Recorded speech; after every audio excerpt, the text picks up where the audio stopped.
আগামীকাল কি যারার সাথে আপনার বিয়ে ঠিক হয়েছে? আমার সাথে ওর বিয়ে ঠিক হয়েছে। ভাবলাম বিয়েটা করে আবার চলে যাই, কালই আমাদের বিয়েটা হচ্ছে। আসি। তোমার মাথায় হাত দিয়ে বলো তো, তুমি কি বিবাহিত?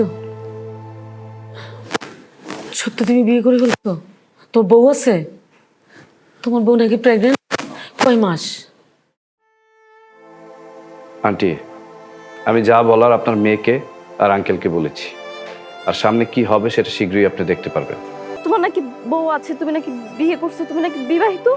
আমার ঘর আছে, সংসার আছে, আমার বউ আছে, আমার বউয়ের পেটে বাচ্চা, 3 মাস বয়স। যদি আপনি বিশ্বাস না করেন তাহলে আমার বউকে ফোন দিচ্ছি, আমার বউয়ের সাথে আপনি কথা বলেন। তোমার তোমার একটা ভুল সিদ্ধান্তের কারণে অনেক বড় কিন্তু একটা ক্ষতি হয়ে যাবে লিওন। ভুল ডিসিশন মানে? বুঝতে পারছি, আমার কথা আপনার বিশ্বাস হয়নি তাই না? দাঁড়াও। কেমন আছো? ভালো, তুমি কেমন আছো?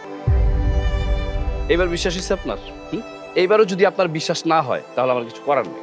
কি ব্যাপার, তুমি এখন ছাদে কি করো? যাও, ছাদ থেকে যাও। তোমার আব্বু যদি দেখে তাহলে কিন্তু একটা ঝামেলা হয়ে যাবে।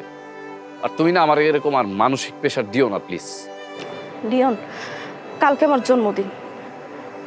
আমি চাই আমার জন্মদিনে তুমি তোমার বউকে নিয়ে আসো।